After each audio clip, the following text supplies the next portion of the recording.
This is the presentation for the audio amplifier project of Chris Reynolds, Brandon Rozelle, and Justin Dempsey.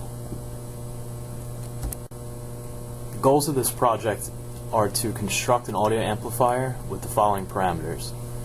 Input 100 millivolt peak-to-peak sine wave at 1 kilohertz and getting output of at least 10 volts peak-to-peak across the 8 ohm load. Ultimately, you input a small audio signal and output an amplified audio signal across an 8 ohm speaker.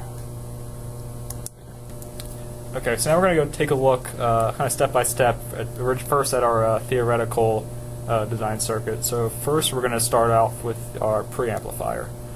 And now a preamplifier, it's basically an amplifier that takes a small signal and then prepares it for further amplification. A couple things that a preamp does. One thing, it's often used to reduce noise and interference from the input signal, and it also is used to boost the signal strength to use further down the line of the circuit. So you look here at our theoretical preamplifier circuit. We have two inputs here. We have an input of a 100 millivolt peak-to-peak sine wave in the bottom left-hand corner.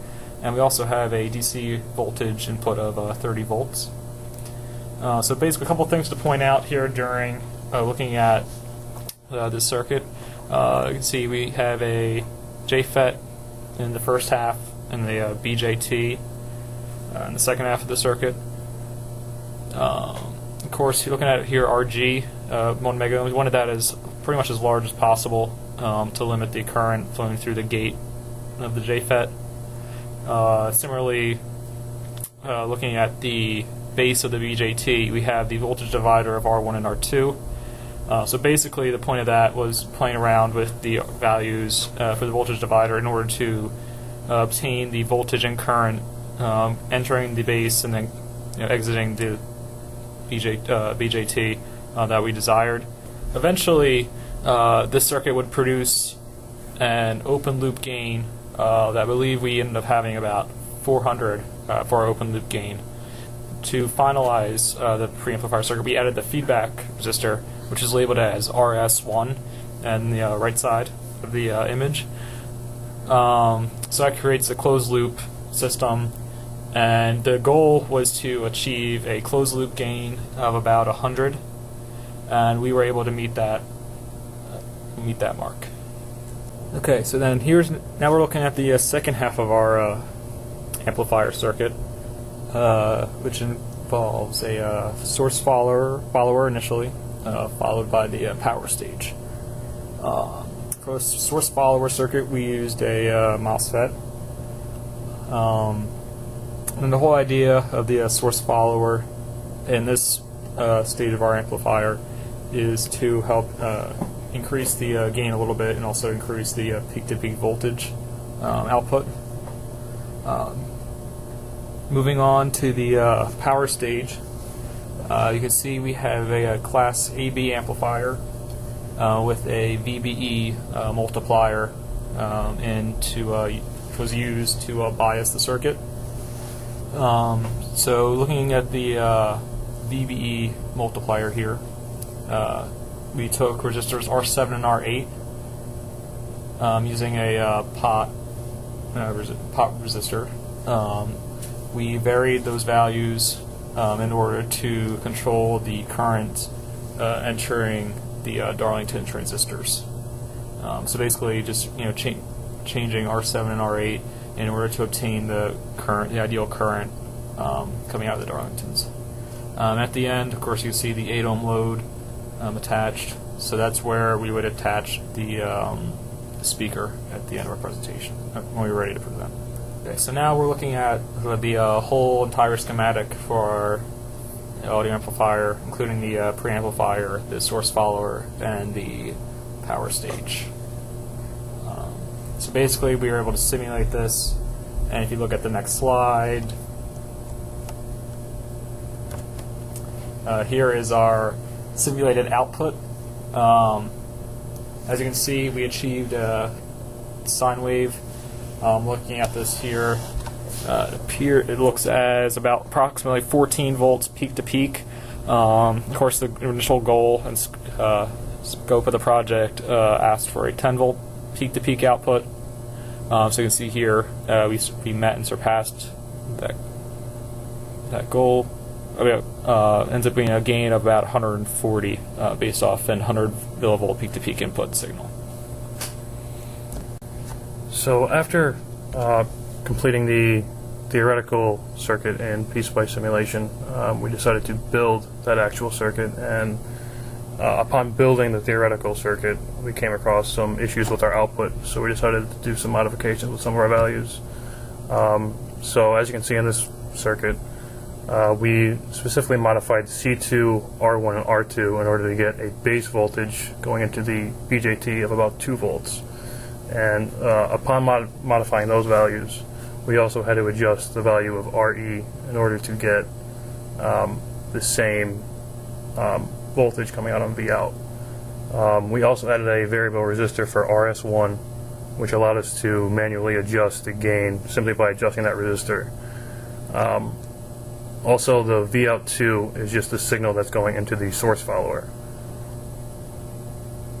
So here is a picture of our experimental source follower and power stage circuit, and just like for the preamplifier circuit, we had to make some important modifications to the theoretical values in order to get our desired output. One important modification was the resistor R5. As you can see, that is set right now as 1.14 kiloohms, and we actually changed that to a variable resistor. That way we can adjust it easily. Initially, we had too small of a resistor value for R5, and we were drawing too much current, which led to too much power going through that. So we added a variable resistor there. We also put a pot resistor in place of R7 and R8. By putting the variable resistor there, we were able to adjust the ratio in order to get proper biasing of the two Darlingtons. Also, by adjusting, by having the variable resistor in place of R7 and R8, we were able to adjust the amount of current that was being pushed through the two Darlingtons in our circuit. The amount of current that was flowing through the Darlingtons was very important for proper function of the audio amplifier, and we wanted about 20 milliamps going through the Darlingtons when no signal was input into the circuit.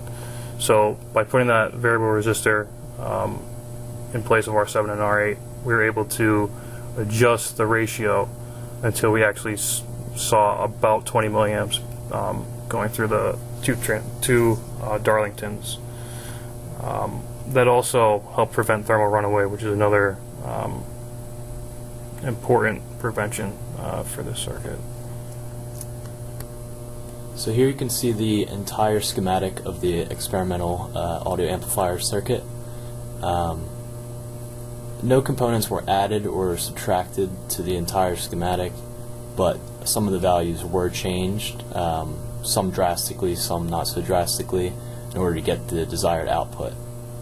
A 1 millifarad capacitor was also added between the positive and negative rails of the power supply due to cutting down some of the noise seen at the output of the circuit.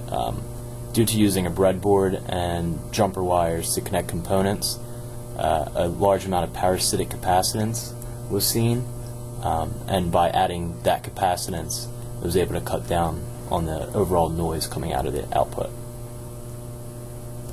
Here you can see a screenshot of the experimental preamplifier output.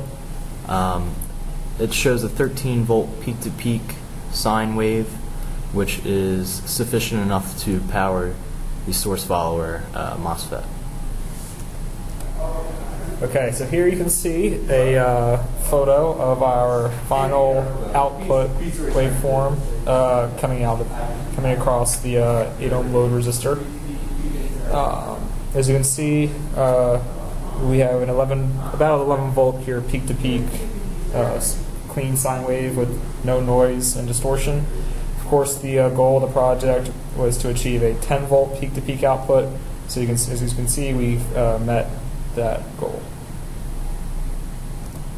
Okay, here we have just a picture of our physical setup. As you can see, we have two breadboards. The breadboard on the left is our preamplifier circuit. Board on the right shows our source follower and power stage circuit. Of course, two boards jumper together. You can see here we have the circuit hooked up to the speaker. And also another thing of note of importance, we have a fan hooked up for a 12-volt input. The use of the fan is in order to help keep the Darlington transistors at the end of the power stage cool so they don't overheat and burn up. So here is a short video just showing that our circuit does work, and we have music playing in the video, which was the ultimate goal of this project. So here it is.